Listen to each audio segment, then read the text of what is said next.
আমি জুয়েল সাহেবের কথা বলছি। বর্তমানে উনি একজন উদ্যোক্তা, কিন্তু যে গল্পটা আমি করছি সে সময় উনি CMO, that is chief marketing officer. তো কোম্পানির কোনো না কোনো কারণে মার্কেটটি ন্যারো হতে থাকে, অ্যাপারেল বিজনেস ন্যারো হতে থাকে বিভিন্ন এক্সটার্নাল কারণে, বিভিন্ন এনভায়রনমেন্টাল কারণে। সে সময় তার কথা সিএমও হিসেবে বলছি না, তার লিডারশিপ স্কিলের কথা বলছি। তার সেই লিডারশিপ স্কিলের কথা বলছি না যে তার কণ্ঠস্বর এমন, তার কথায় এমন, তার সে বিজনেসকে টোটাল করেছে, সে তার অ্যাডমিনিস্ট্রেশনে, এসব কিছুই না। সাইলেন্টলি তার স্ট্র্যাটেজি কোম্পানিকে মোড়টা ঘুরিয়ে দেয়। কিভাবে? তিনি সেই কোম্পানিতে বেশি দিন জয়েন করেননি, কিন্তু কোম্পানিটার অবস্থা খারাপ বলেই তাকে নিয়ে আসা হয়। তিনিও যে, নামটা তার জুয়েল, তিনিও যে ম্যাজিকের মতো সবকিছু করতে পারবেন তা তো না। নাম জুয়েল, কিন্তু অ্যাকচুয়ালি তিনি জুয়েলের মতোই কাজ করেছেন, তিনি ম্যাজিকই করেছেন। কিভাবে? উনি যখন দেখলেন যে কোম্পানির এই অবস্থা, তাদের প্রোডাক্ট যে লাইনের প্রোডাক্ট, সে লাইনে আস্তে আস্তে তাদের বিগত দিনের জন্য হয়তো রেপুটেশনটা একটু নষ্ট হয়ে গেছে। উনি প্রথম অবস্থায় মালিক তাকে তাড়াতাড়ি করতে বলে, কিন্তু উনি ধীর স্থির মানুষ। উনি সবকিছু স্টাডি করেন, সবকিছু স্টাডি করার পাশে বিভিন্ন ডিপার্টমেন্টের সাথে কথা বলে সবকিছু স্টাডি করে উনি খুঁজে বের করে আনট্যাপড মার্কেট, মানে যে পোটেনশিয়াল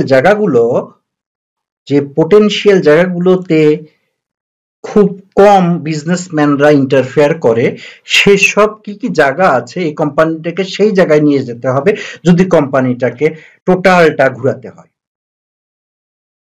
একটি কথা এক্ষেত্রে বলে রাখি, একটি কোম্পানি একটি অনেক বড় ব্যাপার। এখানে হাজার হাজার লোক কাজ করে। একটি সাইকেল চট করে এইভাবে টার্ন করা যায়, একটি জাহাজকে ঘুরাতে হলে অনেক দূর দিয়ে ঘুরাতে হয়, একটি এরোপ্লেনকে যদি ঘুরাতে হয় আরো অনেক দূর দিয়ে ঘুরে আসতে হয়। সুতরাং একটি প্রতিষ্ঠানকে চট করে এভাবে আপনি ঘুরিয়ে ফেলতে পারবেন না। আপনাকে সবকিছু অ্যানালাইসিস করতে হবে, ডাটা নিয়ে কাজ করতে হবে এবং লং টার্ম প্ল্যান নিয়ে কাজ করতে হবে, এক্সটার্নাল ইন্টারনাল সবকিছুর ব্যালেন্স করতে হবে। যদি আপনি সবকিছু ক্লিক করে দেন, you are hero, otherwise you will be zero. উনি ধীর স্থির মানুষ, উনি আনট্যাপড মার্কেট খুঁজে বের করেছেন। আনট্যাপ মার্কেট কি সেটা আমি একটু পরে বলছি, আনট্যাপ মার্কেটের কি প্রোডাক্ট সেটা পরে বলছি। উনি মার্কেটটি খুঁজে বের করার পরে উনি ওই কোম্পানির এক্সিস্টিং যে মেশিনারিজ, সেই মেশিনারিজ গুলো দেখলো, তাদের ডেপ্রিসিয়েশন ইয়ার পার হয়ে গেছে, মেশিনগুলো অনেক পুরাতন হয়ে গেছে, মেশিনগুলো যদি রিসেল করে দেওয়া যায় বা করে দেওয়া যায় এবং তার সাথে কিছু যদি অ্যাড করা যায়, সেই পরিমাণ সচ্ছল তারা ছিল, অ্যাড করা যায় এবং সেই টাইপের যদি মেশিন নিয়ে আসা যায় এবং ওই মার্কেটটা যদি ধরা যায়, তাহলে ডিফারেন্ট ওয়েতে তারা আগাতে পারে। নর্মাল প্রোডাক্ট হিসেবে তারা যে প্রোডাক্টগুলো তৈরি করছিল সেগুলো হয়তো নর্মাল শার্ট প্যান্ট বা টি শার্ট এগুলো তৈরি করছিল। উনি আনট্যাপ মার্কেট হিসেবে উনি যখন দেখলেন মেশিনগুলোর অবস্থা, এই মেশিনগুলো বিক্রি করে নতুন মেশিনগুলো এই জায়গায় ইনজেক্ট করা সম্ভব, তাহলে ওই প্রোডাক্টগুলো করা যাবে। সেই জায়গায় উনি normal shirt pant T shirt এগুলোর বদলে উনি যে প্রোডাক্টগুলো নিয়ে আসলেন, প্রোডাক্টগুলো খুবই রেয়ার ছিল। সে প্রোডাক্টগুলো কি?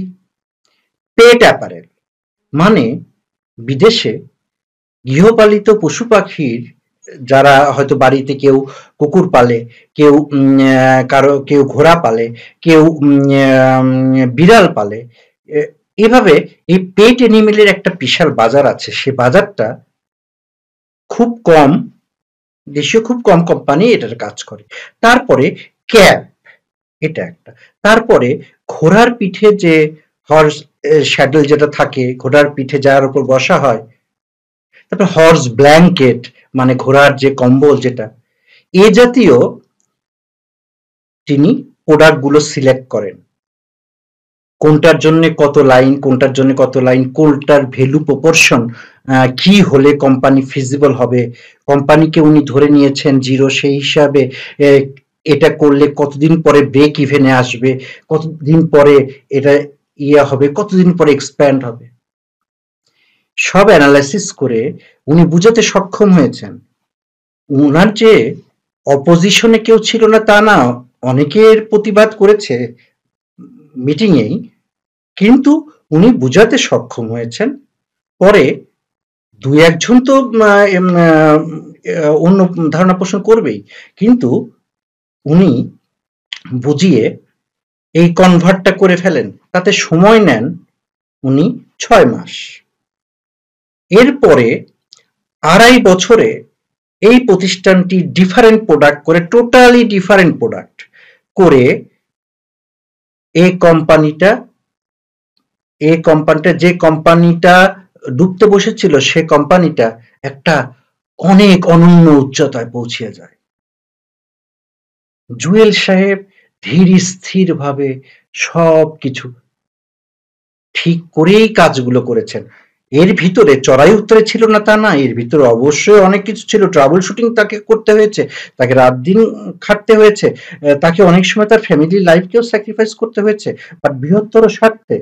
কারণ এই ইন্ডাস্ট্রিতে যে হিউজ পরিমাণ লোক ছিল, তাদের স্কিলকেও তিনি কনভার্ট করে ফেলেছেন। সুতরাং বিভিন্ন ডিপার্টমেন্টের বিভিন্ন টিমকে সিঙ্ক্রোনাইজড করতে হয়েছে। মার্কেটিং এর লোক হয়ে উনি প্রোডাক্ট, আনট্যাপড মার্কেটের আনট্যাপড প্রোডাক্ট, উনি শুধু আনট্যাপড প্রোডাক্টই সিলেক্ট করেননি, আনট্যাপড মার্কেটেও সিলেক্ট করেছিলেন। উনি রাশিয়ার বাজার, মেক্সিকোর বাজার, এসব বাজারেও উনি আস্তে আস্তে উনার জালটা বিছাতে শুরু করেন এবং সাকসেসফুলি উনার টিমটাও তাকে কোঅপারেশন করেছে যখন তারা এর মর্মার্থটা বুঝতে পেরেছে। সুতরাং অনেক কাঠখড় পুড়িয়েই এটা করতে হয়েছে। জুয়েল সাহেব জুয়েল হিসেবে নিজেকে প্রমাণিত করেছে। সুতরাং আমাদের সব প্রতিষ্ঠানেই অনেক জুয়েল আছে, শুধু খুঁজে বের করে তাকে ফিল দিতে হবে, অপরচুনিটি দিতে হবে, তার ভুল ত্রুটিগুলো একটু ক্ষমা সুন্দর দৃষ্টিতে দেখতে হবে, কিন্তু তাকে নার্সিংও করতে হবে, তার পিছনে বেড়ার মতো থাকতে হবে। সুতরাং আমরা সেই পথে আগালেই আমাদের ইন্ডাস্ট্রি ঠিক থাকবে। ধন্যবাদ।